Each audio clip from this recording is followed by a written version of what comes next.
నమస్కారం ప్రవాహ మీడియాకి స్వాగతం. హెడ్లైన్ చూద్దాం.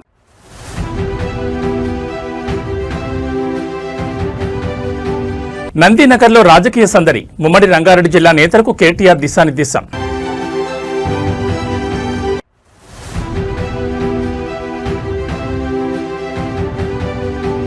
పర్యటనలు రద్దు చేసుకుని ఆసుపత్రికి. ఉస్మానియా మార్చురీ వద్ద బాధితులను ఓదార్చిన కేటీఆర్.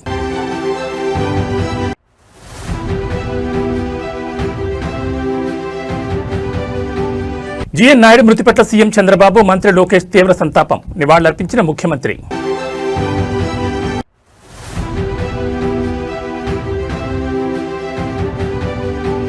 కార్మిక లోకానికి కూటమి ప్రభుత్వం భరోసా. ఎన్టీఆర్ భవన్లో మంత్రి వాసంశెట్టి సుభాష్ కీలక వ్యాఖ్యలు. ఇక డీటెయిల్స్ చూస్తే బీఆర్ఎస్ పార్టీ క్షేత్రస్థాయిలో కేడర్ను బలోపేతం చేయడంపై ఫుల్ ఫోకస్ పెట్టింది. ఈ క్రమంలోనే పార్టీ వర్కింగ్ ప్రెసిడెంట్ కేటీఆర్ ఇవాళ ఉమ్మడి రంగారెడ్డి జిల్లా నేతలతో కీలక సమావేశం నిర్వహించారు. నందినగర్లోని తన నివాసంలో ఉమ్మడి రంగారెడ్డి జిల్లాకు చెందిన పార్టీ ప్రజాప్రతినిధులు, కీలక నేతలతో కేటీఆర్ భేటీ అయ్యారు. ఈ సమావేశంలో ప్రధానంగా 3 అంశాలపై చర్చ జరిగినట్టు తెలుస్తోంది. రాష్ట్ర వ్యాప్తంగా పార్టీ చేపట్టబోయే సభ్యత్వ నమోదు కార్యక్రమాన్ని జిల్లాలో గ్రాండ్ సక్సెస్ చేయడంపై దిశానిర్దేశం చేశారు. గ్రామ స్థాయి నుంచి జిల్లా స్థాయి వరకు పార్టీ కమిటీలను పటిష్టం చేయడం, క్రియాశీల కార్యకర్తలకు ప్రాధాన్యత ఇవ్వడంపై చర్చించారు. ఓటర్ల జాబితా సవరణ ప్రక్రియలో భాగంగా చేపట్టబోయే స్పెషల్ ఇంటెన్సివ్ రివిజన్ కార్యక్రమంపై నేతలకు అవగాహన కల్పించారు. ప్రతి కార్యకర్త ఓటర్ల నమోదు మరియు మార్పులపై దృష్టి సారించాలని సూచించారు. వచ్చే ఎన్నికల లక్ష్యంగా పార్టీని సమాయత్తం చేయడంలో భాగంగానే కేటీఆర్ వరుసగా జిల్లావారీ సమీక్షలు నిర్వహిస్తున్నారు. ఈ సమావేశంలో ఉమ్మడి రంగారెడ్డి జిల్లాకు చెందిన మాజీ మంత్రులు, ఎమ్మెల్యేలు, ఎమ్మెల్సీలు మరియు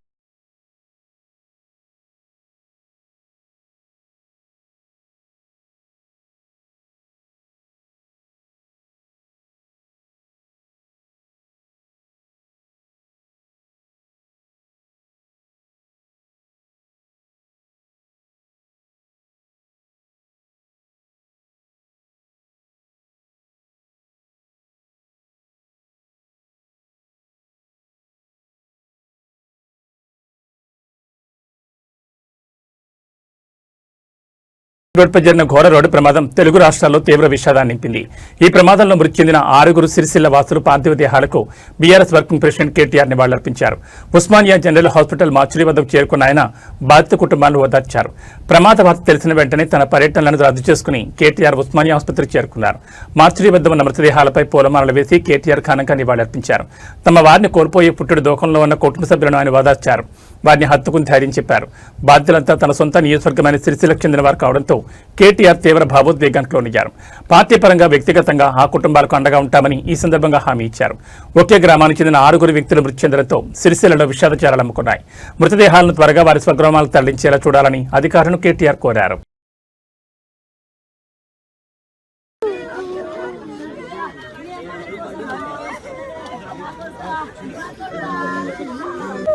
మేము ఎట్లుండాలి అయ్యో అయ్యా అని తండ్రికి ఇంత కలకల పెట్టండి అయ్యా.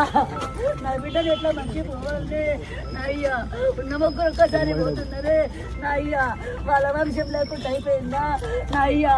చిన్నదాని నుంచి పోయినా నేను పెంచుతుంటేనయ్యా నా అయ్యా. నా అయ్యా సెలవులు ఉన్నాయి అన్నదే అయ్యా. మేము టూరు పోతామన్నదయ్యా నా అయ్యా. నేను ఎట్లా బతకాలి అయ్యో నా అయ్యా. తల్లిదండ్రులు కొట్ట పోతా అయిపోతుండదే దేవుడా నా దేవుడా నా దేవుడా. నీ బిడ్డ దారెట్లా దొరికితే బిడ్డో నా బిడ్డ. నీ ఆఫీస్ టైం ఏంటే బిడ్డో నా బిడ్డ. నీ ఆఫీస్ పోవా బిడ్డో నా బిడ్డ. నీ ఆఫీస్ సార్ నమస్తే సార్.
మధు ఒక్క నిమిషం ఫోన్ చేస్తారు 2 నిమిషాలు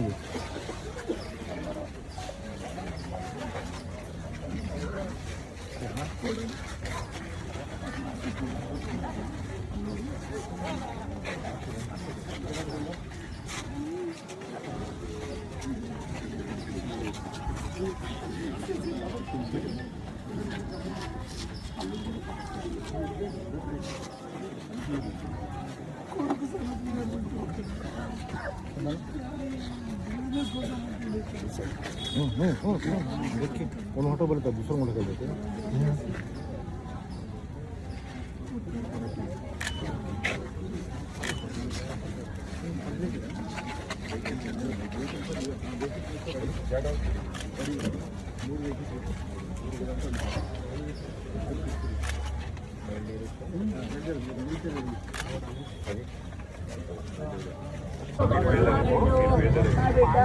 నా బిడ్డ నేను ఉన్నా పోయినా అయిపోతుంది బిడ్డ నా బిడ్డ ఇద్దరు తల్లి నా బిడ్డ అయితే నేను అనుకున్నా బిడ్డ నా బిడ్డ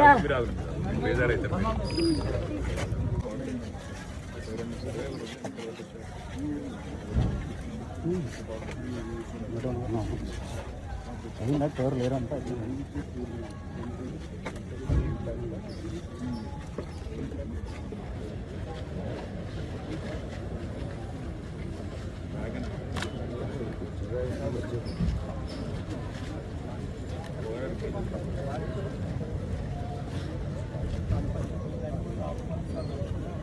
ప్రముఖ పారిశ్రామికవేత్త రీజెన్సీ గ్రూప్ అధినేత జీఎన్ నాయుడు మృతి పట్ల ఆంధ్రప్రదేశ్ ముఖ్యమంత్రి నారా చంద్రబాబు నాయుడు మరియు రాష్ట్ర మంత్రి నారా లోకేష్ తీవ్ర సంతాపం వ్యక్తం చేశారు. హైదరాబాద్లోని ఆయన నివాసానికి చేరుకున్న ముఖ్యమంత్రి నాయుడు పార్థివ దేహానికి పూలమాలలు వేసి నివాళులర్పించారు. పరిశ్రమల రంగంలో తనదైన ముద్ర వేసిన జీఎన్ నాయుడు మరణం తీరని లోటని ముఖ్యమంత్రి సందర్భంగా పేర్కొన్నారు. నివాళులర్పించిన అనంతరం సీఎం చంద్రబాబు మరియు మంత్రి లోకేష్ జీఎన్ నాయుడు కుటుంబ సభ్యులను పరామర్శించారు. వారిని ఓదార్చి ధైర్యం చెప్పారు. నాయుడుతో ఉన్న సుదీర్ఘ అనుబంధాన్ని, పారిశ్రామిక అభివృద్ధికి ఆయన చేసిన సేవలను ముఖ్యమంత్రి గుర్తు చేసుకున్నారు. ముఖ్యమంత్రితో పాటు పలువురు రాజకీయ ప్రముఖులు మరియు పారిశ్రామికవేత్తలు కూడా నాయుడు నివాసానికి చేరుకుని ఆయనకు నివాళులర్పించారు. నాయుడు మృతితో పారిశ్రామిక రంగం ఒక గొప్ప దార్శనికుడిని కోల్పోయిందని పలువురు ప్రముఖులు ఆవేదన వ్యక్తం చేస్తున్నారు. ఇప్పటికే ఆయన అంత్యక్రియలకు సంబంధించిన ఏర్పాట్లు పూర్తయ్యాయి.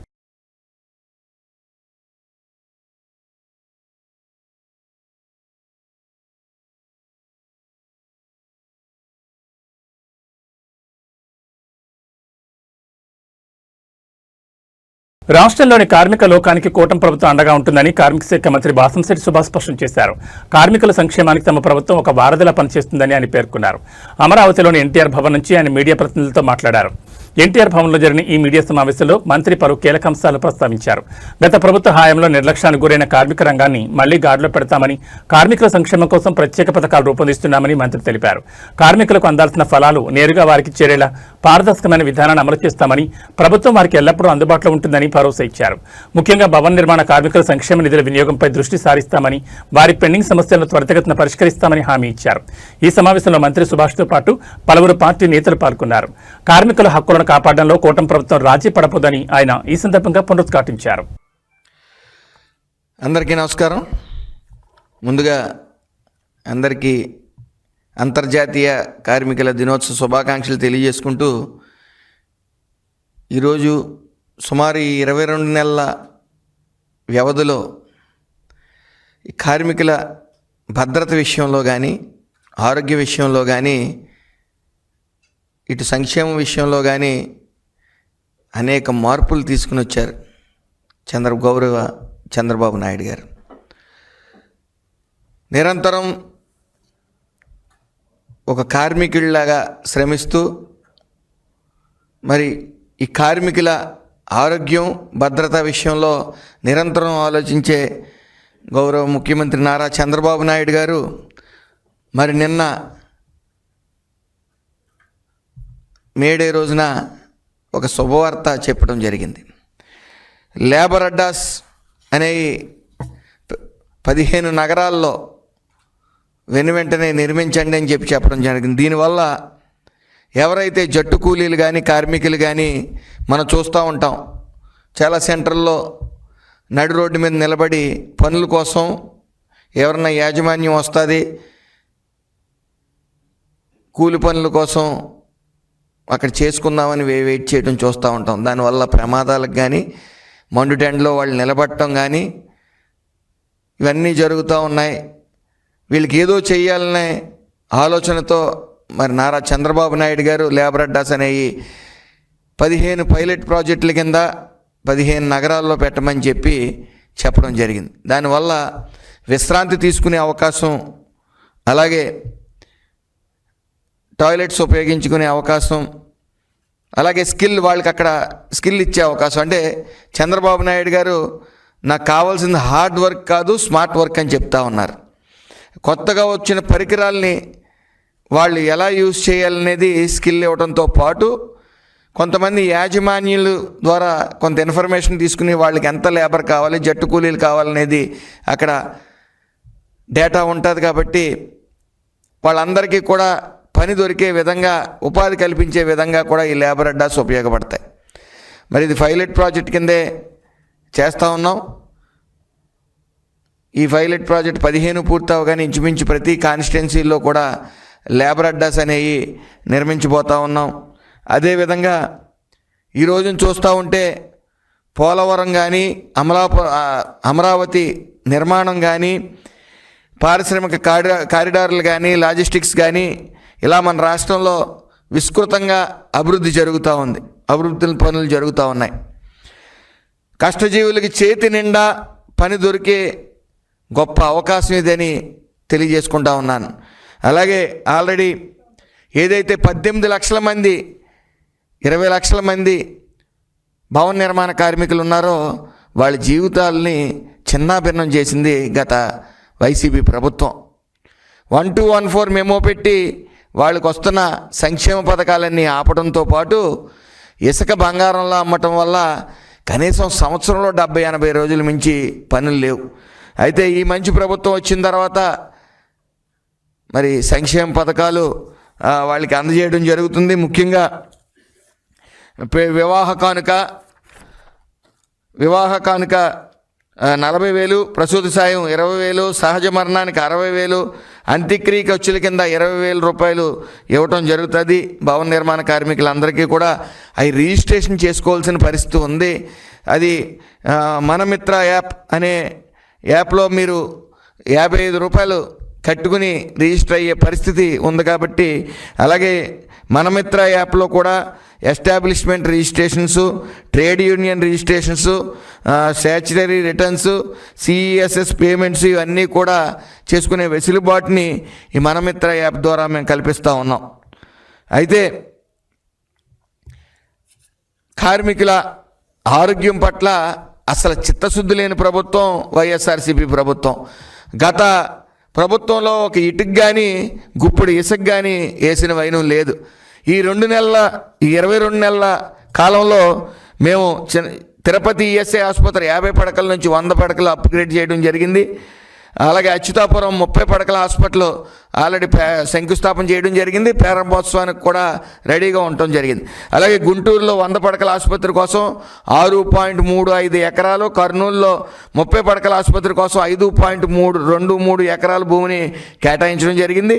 అలాగే శ్రీ సిటీ తిరుపతిలో 30 పడకల ఆసుపత్రి ఏపీఐఏసీ ద్వారా భూమిని గుర్తించడం జరిగింది. నెల్లూరులో 100 పడకల ఆసుపత్రికి జిల్లా కలెక్టర్ గారి ద్వారా భూమిని గుర్తించడం జరిగింది. విశాఖపట్నం 50 సీట్ల ఎంబీబీఎస్ ఈఎస్ఐసి మెడికల్ కాలేజ్ మంజూరైంది. ఇది 100 పడకల శీలానగర్ ఈఎస్ఐసి ఆసుపత్రికి అనుబంధంగా ఉంటుంది. అలాగే అమరావతిలో 500 పడకల దిత్రిసేని ఆసుపత్రి మరియు 150 బెడెడ్ సూపర్ స్పెషలిస్ట్ పడకలతో కూడిన ఈఎస్ఐసి మెడికల్ కాలేజ్ శంకుస్థాపన ప్రతిపాదన సమర్పించడం జరిగింది. అలాగే చిత్తూరు, బంగారుపాళ్యం, నగరి, గుంతకల్, అనంతపురం, గంగూరు, మచిలీపట్నం, బావులపాడు కొత్త ఈఎస్ఐ డిస్పెన్సరీ కోసం రాష్ట్ర ప్రభుత్వం ఉచితంగా భూమి కేటాయించడం జరిగింది. అలాగే ఈఎస్ఐసి నిబంధనల ప్రకారం రాష్ట్ర వ్యాప్తంగా 30 కొత్త ఈఎస్ఐ డిస్పెన్సరీ స్థాపనకు ప్రతిపాదనలు సమర్పించడం జరిగింది. అలాగే 57 ప్రస్తుత డిస్పెన్సరీ మౌలిక సదుపాయాల సిబ్బంది మరియు సేవా సామర్థ్యాన్ని బలోపేతం చేయడానికి ప్రతిపాదనలు సమర్పించడం జరిగింది. ఈరోజు కార్మికుడు ఆరోగ్యం అలాగే భద్రత కూడా గత ప్రభుత్వం అసలు ఈ ఏదైతే థర్డ్ పార్టీ ఎక్స్పర్ట్స్ ఉన్నారో సేఫ్టీ ఆడిట్స్ చేయవలసిన పరిస్థితుల నెపంలో వాళ్ళందరూ కూడా కనీసం ఒక సంస్థకి ఒక ఫ్యాక్టరీకి కానీ ఇండస్ట్రీకి కానీ వెళ్ళి వాళ్ళు ఈ సేఫ్టీ ఆడిట్లు చేయకుండా కమిషన్ల కోసం కక్కుతుపడి వెనక్కి వెళ్ళిపోయిన వైనం. మరి ఏ రోజు కూడా వాళ్ళు సేఫ్టీ ఆడిట్లు చేయలేదు సరిగ్గా. తద్వారా ఈ మంచి ప్రభుత్వం వచ్చిన తర్వాత కంటిన్యూస్గా గత ప్రభుత్వం చేసిన తప్పుదారుల వల్ల ఫస్ట్ 5-6 నెలల్లో కూడా అనేక యాక్సిడెంట్స్ అవటం, వెంటనే చంద్రబాబు నాయుడు గారు 0 యాక్సిడెంట్స్ అనే నిదానాన్ని తీసుకురండి, ఎక్కడా కూడా యాక్సిడెంట్స్ జరగకూడదు. సూర్యాపేట జిల్లా కేంద్రంలో త్రాగునీటి కష్టాలు ముదిరాయి. మిషన్ భగీరథున్న గొంతు తడవని పరిస్థితిపై మహిళలు ఆగ్రహం వ్యక్తం చేశారు. గత 30 రోజులుగా చుక్క నీరు రావడం లేదని ఆవేదన వ్యక్తం చేస్తూ ఖాళీ బిందెలతో రోడ్డెక్కి నిరసన చేపట్టారు. సూర్యాపేట పట్టణంలోని 15 మరియు 19 వార్డులో తాగునీటి ఎద్దడి తీవ్ర రూపం దాల్చింది. నెల రోజులుగా భగీరథ నీళ్లు సరఫరా కాకపోవడంతో ప్రజలు అల్లాడిపోతున్నారు. నీళ్లు రావడం లేదంటూ ఇవాళ పెద్ద సంఖ్యలో మహిళలు రోడ్డుపై బైఠాయించి రాస్తారోకో నిర్వహించారు. అధికారుల నిర్లక్ష్యానికి వ్యతిరేకంగా నినాదాలు చేశారు. సమస్యను అధికారుల దృష్టికి తీసుకెళ్లే ప్రయత్నం చేసినా ఫలితం లేదని మహిళలు మండిపడుతున్నారు. ఒక అధికారి వద్దకు వెళ్తే తమకు సంబంధం లేదన్నట్లుగా మరొక అధికారి దగ్గరకు పంపిస్తున్నారని, బాధ్యతారాహిత్యంగా సమాధానాలు ఇస్తున్నారని ఆవేదన వ్యక్తం చేశారు. తక్షణమే అధికారులు స్పందించి వార్డుల్లో నీటి సమస్యను పరిష్కరించాలని, లేని పక్షంలో నిరసనను మరింత ఉధృతం చేస్తామని వారు హెచ్చరించారు. నీళ్లు లేక ఇబ్బందులు పడుతున్న సామాన్యుల గోడును పాలకులు ఇప్పటికైనా వింటారా? అధికారులు ఈ నెట్టేసే ధోరణి వీడి ఎప్పుడు శాశ్వత పరిష్కారం చూపుతారో వేచి చూడాలి. నీళ్ళు రావట్లేవన్నా, నెల అవుతుంది. మా నీరు వస్తే రోడ్ ఎక్కాం, మాకు కాలువలు తీయట్లే. చెత్త ముండలు వస్తే ఎవరైనా సరుకులు ఇస్తున్నా చెత్త వేసుకుంటా అంటారు. 2 మూటలు అయితే పైన ఇట్లా కలిగిస్తే కింద వేసిపోతున్నారు అన్న ఆడోళ్ళు. మీరు జీతం తీసుకోవట్లేదంటే నాకు సరుకులు ఇస్తున్నా, నేను మీ సరుకులు ఈ మూటలు తీసుకుంటాం. కాలువ తీయన్న అంటే మీరు 100 ఇస్తున్నా కాలువ తీస్తాం. మీకు వాసన వస్తుందా, మాకు వాసన వస్తుందా? అయితే మీరు గవర్నమెంట్ జాబ్ చేస్తున్నారుగా, మీకు జీతం వస్తుంది, మేము ఎందుకు ఇవ్వాలంటే? మేము మంచి నీళ్ళకి వచ్చినాం, మాకు నీళ్ళు లేక నెలైంది, స్నానాలు లేక 10 రోజులు అయింది. అంటే బిందెలు పట్టుకొని రోడ్డు మీద వచ్చినాం. ఏ కౌన్సిలర్ నయం చేయలేదన్నా. వచ్చి 2 గంటలు మొత్తుకొని గొంతు ఆడుతుంది. వచ్చి ఈడ ఎందుకు మొత్తుకుంటారు? నీ బజార్కి చెప్పట్లేడన్నా. వచ్చి 2 గంటలు అయింది. అమ్మా నేను పెద్దగా అయినా మరి మీకు నేను చూసుకుంటా, రోడ్ ఎందుకు ఎక్కిన నాకు చెప్పాలగా కౌన్సిలర్, చెప్పాలి. 2 రోజులు తీసుకొని ఓటు వేసిన మాట్లాడుతున్నా, ఇలా మూసుకొని ఉంటారు మీరందరూ. మరి వాడు ఏమంటారు?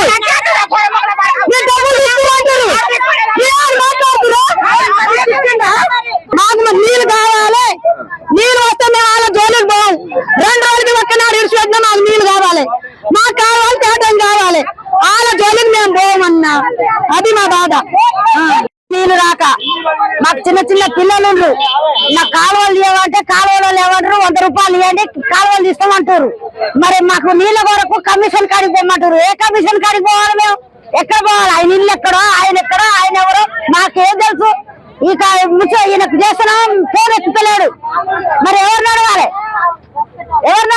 అందరూ అడగ, అక్కడ పో, ఇక్కడ పో, అడిపో, ఈడిపో అంటే ఎవరికై పోవాలి? మేము ఏం చేసారు? వచ్చారు పోలీసులు, అయ్యేటోళ్ళు అట్టిరు, బండ్లు పోనిచ్చారు వాళ్ళు. ఇప్పుడు మమ్మల్ని బండ్లు కూడా అప్పుడు చేసిరు వాళ్ళు. మరి ఎవరిని అడగాలి? మా మీదకి దాడి చేయడానికి ఇంకొస్తారు అందరూ. ఆ బండ్లు లేకపోతే ఏంటమ్మా, ఎవరమ్మా ఆపడానికి? పోయి కమిషన్ కాడికి పోతున్నారు. పోయి ఆయన ఏమడగాలి? చెప్పండి, ఎవరిని అడగాలి? ఏ కమిషన్ కాడికి పోయి అడగాలి? ఏ కమిషన్ కాడికి? బజార్లో మా బజార్లో 15 వాటికి 6 నెల అయింది నీళ్ళు రాక. మరి ఎవరిని అడగాలి? చెప్పండి. మీ దోక మేము పోతాం, మమ్మల్ని తీసుకోమండి ఆడికి. కావాలి, మోడీ సాఫ్ కావాలి. ఈ 2 ముఖ్యం మాకు. ఫోన్ ఎత్తుతలేడు, ఫోనే తీస్తలేడు ఆయన. కౌన్సిలర్ ఫోనే తీస్తలేడు. అదేనో వాడు కనీసానికి నెలకి మాకు ఇబ్బంది. అదేంటే నేను మటన్ కూడా వచ్చిన, మటన్ చూడు నా బెడ్ చూడు, నా అవతారం చూడు. కనీసాన్ని నేను కూడా లేకపోతే ఎట్లండి? ఇక నీకు అన్ని సాయం చేస్తా, అది చేస్తా, ఇది చేస్తా అని మాట్లాడిండు. ఏం చేస్తా? ఏది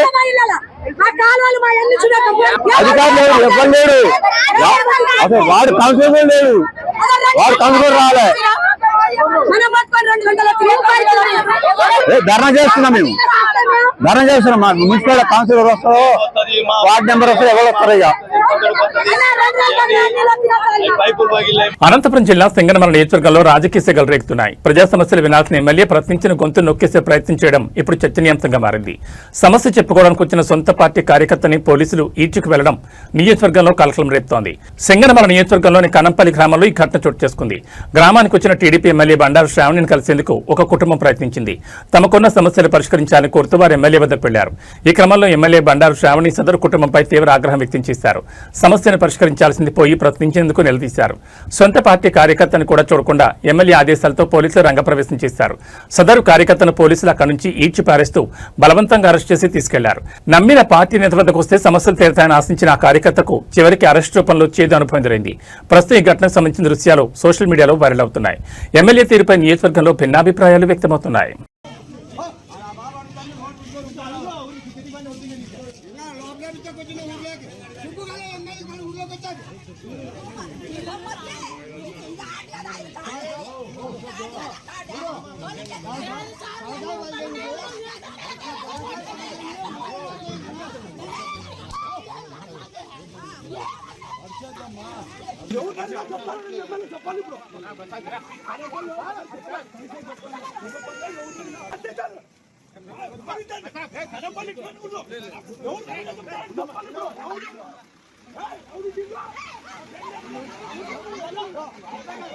మధ్యప్రదేశ్లోని జబల్పూర్ జిల్లాలో నర్మదా నదిపై ఉన్న బర్క్ జలాశయంలో బోటు బోల్తా పడిన ఘటనలో 28 మందిని రక్షించగా 9 మంది మృతదేహాలు వెలికితీశారు.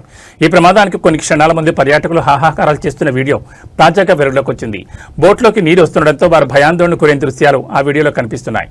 బోటు భారీ కుదుపులకు గురైన సమయంలో సిబ్బంది అందులో ఉన్న వారికి లైఫ్ జాకెట్లు ఇవ్వడానికి మూటలు విప్పుతున్నారు. బోట్ ఎక్కగానే పర్యాటకులకు లైఫ్ జాకెట్లు ఇవ్వకుండా సిబ్బంది నిర్లక్ష్యంగా వ్యవహరించడం వల్లే మృతుల సంఖ్య పెరిగిందని ప్రమాదం నుంచి బయటపడిన వారు ఆరోపిస్తున్నారు. ప్రమాదానికి ముందు మరీనా అనే మహిళ తన కుమారుడు త్రిషాన్ను పొదివి పట్టుకుని ఉన్న దృశ్యాలు కనిపిస్తున్నాయి. బోటు మునిగిపోయిన అనంతరం వారి మృతదేహాలను బయటకు తీసిన సమయంలోనూ ఆమె తన బిడ్డను అలాగే పట్టుకుని ఉండడం చూపాలను కంటతడి పెట్టించింది. ఆమె భర్త ప్రమాదం నుంచి ప్రాణాలతో బయటపడ్డారు. ఘటనా స్థలంలో భారీ వర్షం కురుస్తుండటంతో శుక్రవారం సాయంత్రం గాలింపు చర్యలు నిలిపివేసి తిరిగి శనివారం ఉదయం 5 గంటలకు ప్రారంభించినట్లు అధికారులు పేర్కొన్నారు. మరోవైపు సాయంత్రం 6 గంటల 15 నిమిషాలకు ప్రమాదం జరిగినట్లు సహాయక బృందాలకు సమాచారం ఇచ్చినప్పటికీ వారు 6 గంటల 40 నిమిషాల వరకు బయలుదేరలేదని బాధితులు ఆరోపించారు. అయితే తమ వాహనం పాడవడం వల్లే ఆలస్యమైందని సహాయక సిబ్బంది పేర్కొన్నారు. ప్రమాదం జరిగిన వెంటనే స్థానిక మత్స్యకారులు, రైతులు 15 మందికి పైగా పర్యాటకులను రక్షించారు. అనంతరం 7 గంటల సమయంలో సహాయక బృందాలు ఘటనా స్థలానికి చేరుకున్నాయి. ఈ ప్రమాదం నేపథ్యంలో రాష్ట్ర వ్యాప్తంగా అన్ని క్రూయిజ్ కార్యకలాపాలు, మోటార్ బోట్ సేవలు, వాటర్ స్పోర్ట్స్ నిలిపివేయాలని మధ్యప్రదేశ్ ముఖ్యమంత్రి మోహన్ యాదవ్ ఆదేశించారు. ఘటనపై సమగ్ర దర్యాప్తు చేపట్టేందుకు ఉన్నత స్థాయి విచారణ కమిటీని ఏర్పాటు చేశారు. క్రూయిజ్ పైలట్ మహేష్ పటేల్, సహాయకుడు Chotelal Gond, ticket counter incharge బ్రిజేంద్రను విధుల నుంచి తొలగించారు. బోట్ క్లబ్ మేనేజర్ సునీల్ మరావిని సస్పెండ్ చేశారు.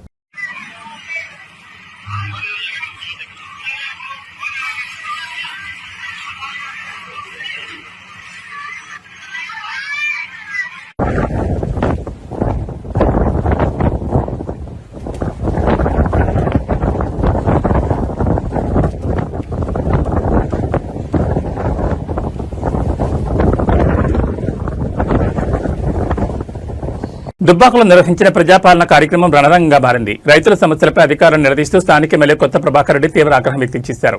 ఈ క్రమంలో ప్రసంగిస్తున్న సమయంలో చోటు చేసుకున్న పరిణామాలతో ఆయన మైకును నేలకేసి కొట్టడం ఇప్పుడు చర్చనీయాంశంగా మారింది. రైతుల పక్షాన్ని నిలబడి అధికారుల తీరును తప్పుబడుతూ ఎమ్మెల్యే కొత్త ప్రభాకర్ రెడ్డి ధర్నాకు దిగారు. రైతుల పక్షాన్ని నిలబడి అధికారుల తీరును తప్పుబడుతూ ప్రభాకర్ రెడ్డి ధర్నాకు దిగడంతో రైతులు పండించిన ధాన్యాన్ని వెంటనే కొనుగోలు చేయాలని, కేంద్రాల వద్ద రైతులు పడుతున్న ఇబ్బందులను తక్షణమే తొలగించాలని ఆయన డిమాండ్ చేశారు. ప్రజాపాలన సభలో ఎమ్మెల్యే మాట్లాడుతుండగా అధికారులు పదే అడ్డు తగలడం లేదా మైక్ కట్ చేయడంతో ఆయన సహనం కోల్పోయారు. అధికారుల నిర్లక్ష్య వైఖరి నిరసిస్తూ ప్రసంగిస్తున్న మైకును ఒక్కసారిగా నేలకేసి కొట్టి తన నిరసన వ్యక్తం చేశారు. దీంతో సభా ప్రాంగణంలో ఒక్కసారిగా ఉద్రిక్తత చోటు చేసుకుంది. రైతులకు న్యాయం జరిగే వరకు తమ పోరాటం ఆగదని ఎమ్మెల్యే ఈ సందర్భంగా హెచ్చరించారు. మరోవైపు ఘటనతో అధికార ప్రతిపక్ష వర్గాల మధ్య వాగ్వాదం చోటు చేసుకోవడంతో పరిస్థితి ఉద్రిక్తంగా మారింది.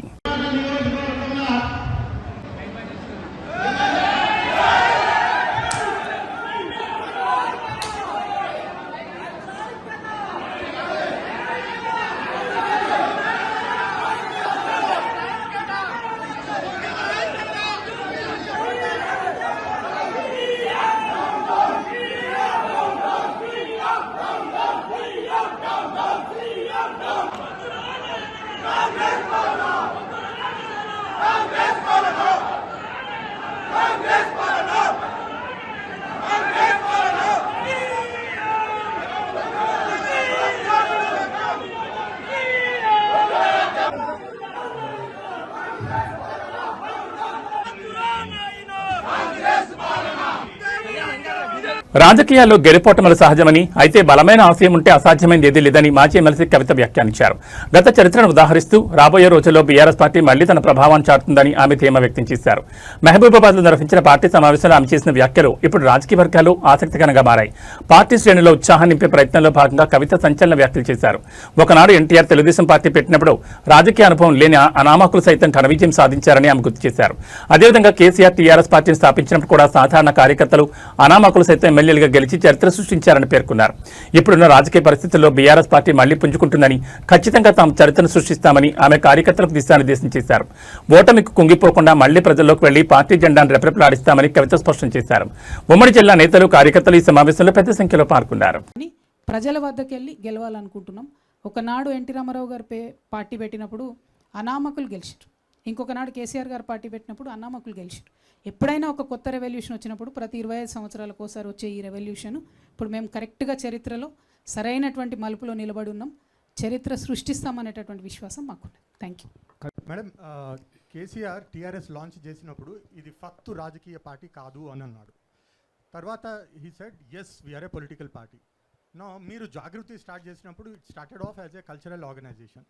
ఇప్పుడు మీరు it has escalated into a political party. No, this shows your party falls in a clear pattern within the family to develop two centers of power right in the bud. How do you react to this?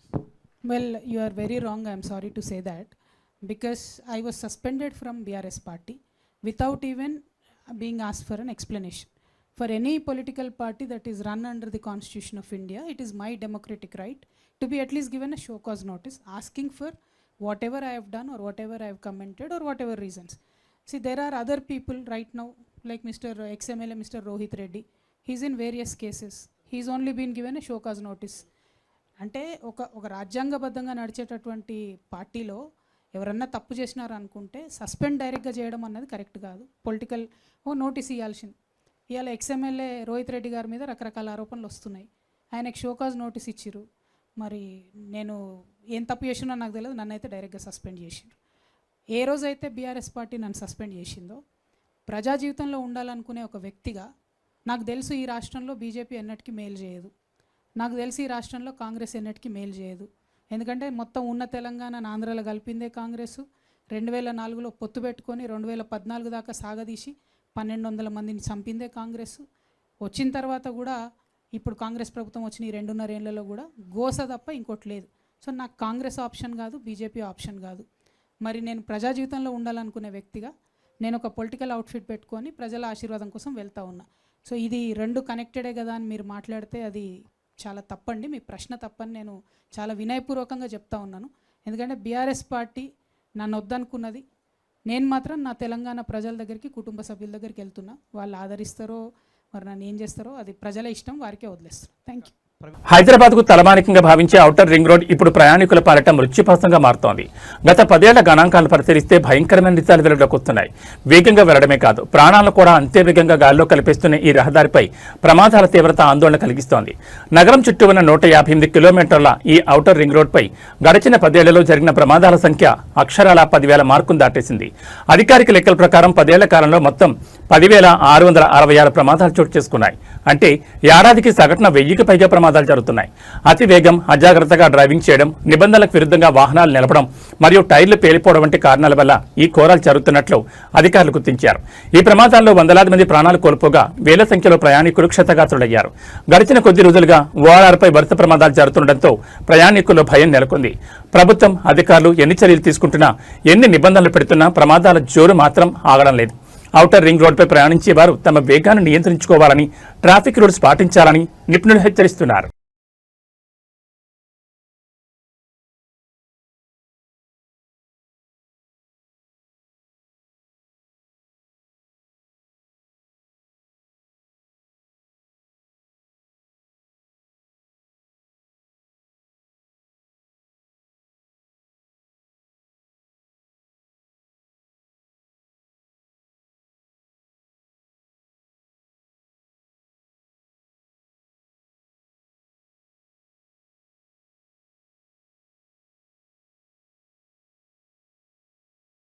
ఇప్పటి వరకు IPL 2026 సీజన్లో MS Dhoni ఒక్క match ఆడలేదు. ఇక రోహిత్ శర్మ మొదట్లో కనిపించిన గాయం వల్ల గత 4 మ్యాచ్లకు దూరమైన సంగతి తెలిసిందే.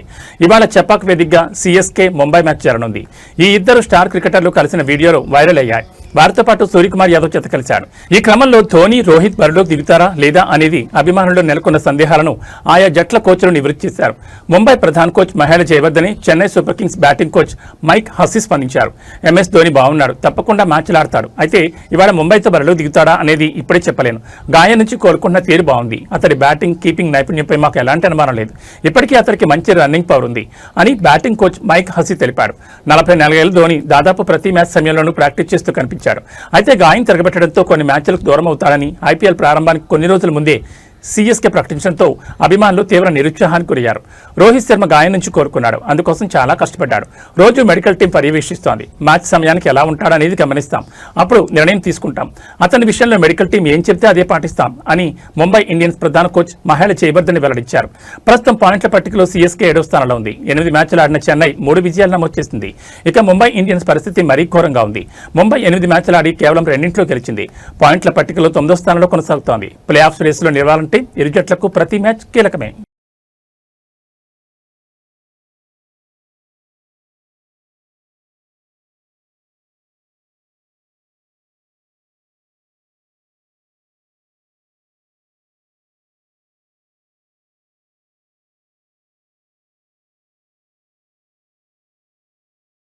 రెబల్ స్టార్ ప్రభాస్ అభిమానులు ఎంతగానో ఎదురుచూస్తున్న భారీ ప్రాజెక్ట్ స్పిరిట్, యానిమల్ వంటి బ్లాక్ బస్టర్ తర్వాత సందీప్ రెడ్డి వంగ తెరకెక్కిస్తున్న ఈ సినిమాపై అంచనాలు ఆకాశం తాకుతున్నాయి. తాజాగా ఈ సినిమాకు సంబంధించి ఒక ఇంట్రెస్టింగ్ అప్డేట్ ను స్వయంగా దర్శకుడు సందీప్ వెల్లడించారు.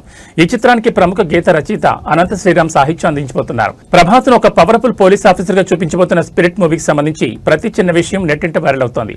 ఇప్పటికే తన సినిమాల్లో పాటలకు, సంగీతానికి అత్యంత ప్రాధాన్యతనిచ్చే సందీప్ రెడ్డి వంగ ఈసారి అనంత శ్రీరామ్ కలం నుంచి వచ్చే లోతైన సాహిత్యాన్ని నమ్ముకున్నారు. అనంత శ్రీరామ్ ఇప్పటికే ఎన్నో సూపర్ హిట్ పాటలకు ప్రాణం పోశారు.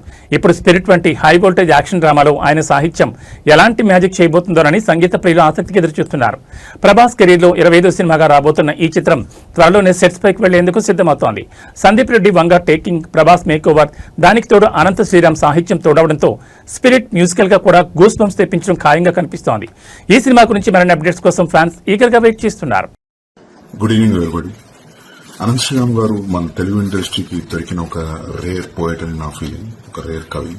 Because his understanding on various emotions is very deep and నాకు అది ఆయనతో వర్క్ చేస్తున్న ప్రాసెస్ లో అర్థమైంది. And he's become a good friend to me in this process, writing from Arjun Reddy to Spirit. So now Anant Sriram garu అనంతంది ఎమ్మెల్సీ కాన్సెప్ట్ కొత్త concept తో ముందుకు వస్తున్నారు with his songs. Is going to play and sing his songs. So MLC ante music, literature and comedy, and I think in various parts of the United States is going to start very soon. Meeru andaru tappakunda participate cheyandi, don't miss the show. And Anand Ram garu, I wish you all the very best. Rajamouli, Mahesh Babu combination లో రానున్న వారణాసి కోసం ప్రపంచవ్యాప్తంగా ఉన్న సినీ ప్రియులు ఎదురు చూస్తున్నారు. ఈ cinema updates ఎప్పుడు పంచుకుంటారని ఆసక్తిగా ఉన్నారు. కొంచెం విరామం దొరికిన విదేశాలకు వెళ్లే మహేష్ ఇటీవల జర్మనీ వెళ్లడంతో పర్సనల్ టూర్ అని అందరూ భావించారు. కానీ వారణాసి ట్రైనింగ్ లో భాగంగా వెళ్లినట్లు మహేష్ పంచుకున్న ఫోటోలు చూస్తే అర్థమవుతోంది. ప్రస్తుతం మహేష్ బాబు జర్మనీలోని బ్లాక్ ఫారెస్ట్ లో ఉన్నారు. అక్కడ ఆయన ఫిట్నెస్, వెల్నెస్ నిపుణులు డాక్టర్ హ్యారీ కోనిక్ పర్యవేక్షణలో కఠినమైన శిక్షణ పొందుతున్నారు. దీనికి సంబంధించిన ఫోటోలను మహేష్ స్వయంగా తన సోషల్ మీడియాలో పంచుకున్నారు. ట్రెక్కింగ్ లో ట్రైనింగ్ తీసుకుంటూ వారణాసి కోసం సిద్ధమవుతున్నట్టు క్యాప్షన్ పెట్టారు. ప్రస్తుతం ఈ ఫోటోలు వైరల్ అవుతున్నాయి. గ్లోబల్ ప్రేక్షకులను ఆకర్షించే లక్ష్యంగా రాజమౌళి చిత్రాన్ని రూపొందిస్తున్నారు. వారణాసి సినిమాతో మరిన్ని కొత్త మార్కెట్లను కొలగొట్టాలనే ప్రణాళికని చిత్ర బృందం సిద్ధం చేసింది. ముఖ్యంగా దక్షిణ అమెరికాతో పాటు లాటిన్ అమెరికా దేశాల మార్కెట్లపైన గురిపెట్టినట్లు తెలుస్తోంది. వారణాసి కథ కూడా పలు దేశాలతో ముడిపడినది కావడం, కథానాయకుడు ప్రపంచాన్ని చుట్టే సాహసికుడు కావడంతో మరిన్ని కొత్త దేశాలకు, కొత్త మార్కెట్లకి ఈ సినిమాను తీసుకెళ్లాలనే ప్రణాళికలు రచించుతున్నారు. వచ్చే ఏడాది ఏప్రిల్ 7న ఈ సినిమా ప్రేక్షకుల ముందుకు రానుంది.